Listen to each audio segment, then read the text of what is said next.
Assalamualaikum warahmatullahi wabarakatuh. Alhamdulillahi rabbil alamin. Wa bihi nasta'inu ala umurid dunya waddin. Wassalatu wassalamu ala asyrafil anbiya'i wal mursalin Sayyidina wa maulana Muhammadin wa ala alihi wa ashabihi wa man tabi'ahum bi ihsanin ila yaumiddin. Amma ba'du. Para siswa-siswi SMA Khadijah, para guru, bapak dan ibu guru SMA Khadijah, serta para wali murid yang semuanya semoga selalu mendapat rahmat dari Allah Subhanahu wa taala. Pemirsa Turham TV yang berbahagia, Allah Subhanahu wa ta'ala memberikan anugerah kepada kita. Salah satu di antaranya adalah lesan. Dengan lesan kita bisa gunakan untuk mendekatkan diri kita kepada Allah Subhanahu wa ta'ala dengan melakukan ibadah-ibadah yang bersifat perkataan seperti membaca kitab suci Al-Quran, berzikir, bahkan hanya dengan tersenyum itu sudah merupakan satu ibadah yang bernilai pahala di sisi Allah Subhanahu wa ta'ala. Tetapi di sisi lain ada bahaya-bahaya yang bisa ditimbulkan oleh lesan manakala si pemiliknya tidak mampu mengatur perkataan-perkataan yang muncul dari lesannya.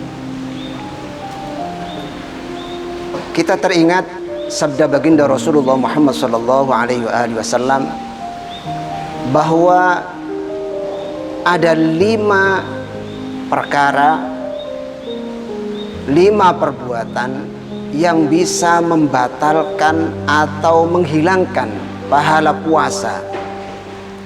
Yang kita tahu bahwa begitu besar pahala puasa yang disiapkan oleh Allah Subhanahu wa taala untuk orang-orang yang berpuasa, yang mana totalitasnya adalah la'allakum tattaqun, agar kalian bertakwa.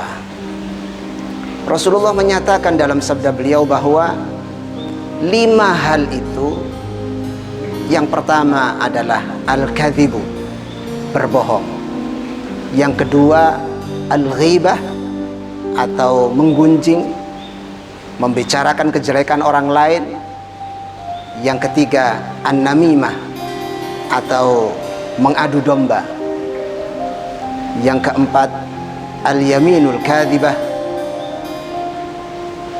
bersumpah palsu.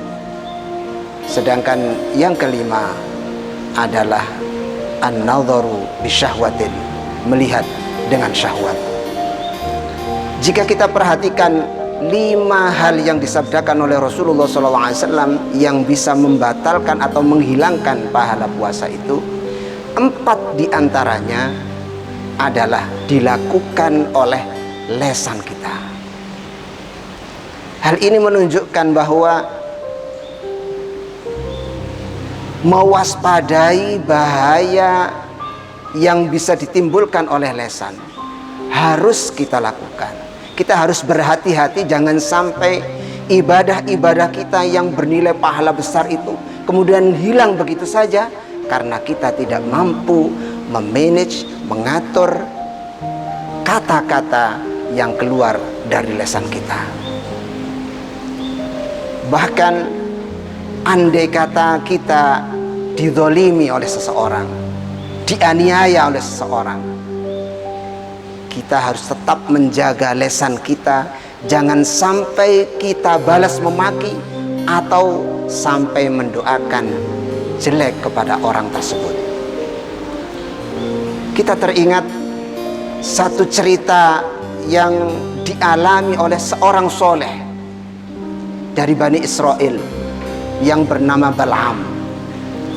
Rasulullah Shallallahu Alaihi Wasallam menerangkan Bal'am adalah seorang yang soleh, dikenal doa-doanya dikabulkan semuanya oleh Allah Subhanahu Wa Taala. Sampai suatu saat penguasa Baitul Maqdis datang merayu kepada Bal'am agar apa yang diinginkan oleh penguasa Baitul Maqdis ini dikabulkan oleh Allah Subhanahu Wa Taala. Pada mulanya Bal'am tidak mau mendoakan, tetapi karena rayuan-rayuan yang begitu hebat dilakukan terhadap Bal'am, sehingga kemudian si Bal'am mengucapkan kata-kata yang menjadi doa jelek untuk Nabi Musa alaihissalam beserta para pengikut beliau. Si Bal'am hanya mengatakan, semoga Allah mengabulkan apa yang menjadi keinginan kamu.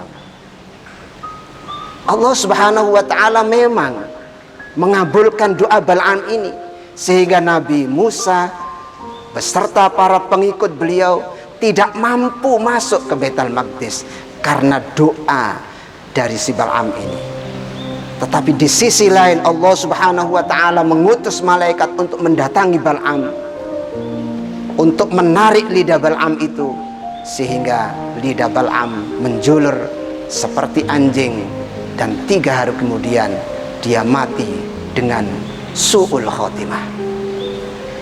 Cerita ini, penjelasan dari Rasulullah SAW ini hendaknya mampu kita jadikan pelajaran bahwa ketika seseorang tidak mampu untuk mengatur lesannya, mengatur kata-kata yang keluar dari lesannya, bisa berakibat fatal. Bahkan orang yang dulunya soleh kemudian berakhir dengan su'ul khotimah karena salah di dalam mengatur lesannya. Semoga Allah Subhanahu wa Ta'ala senantiasa memberikan pertolongannya kepada kita, sehingga kita diberi kemampuan oleh Allah Subhanahu wa Ta'ala bisa mengatur perkataan-perkataan yang muncul dari lesan kita, sehingga lesan kita menjadi penyebab kita dekat dengan Allah, menjadi sarana kita beribadah kepada Allah Subhanahu wa Ta'ala, dan kita dijauhkan dari semua bentuk bahaya yang bisa ditimbulkan oleh lesan kita. Semoga apa yang kami sampaikan sedikit ini bisa bermanfaat untuk kita semua. Wabillahi taufiq wal hidayah. Wassalamualaikum warahmatullahi wabarakatuh.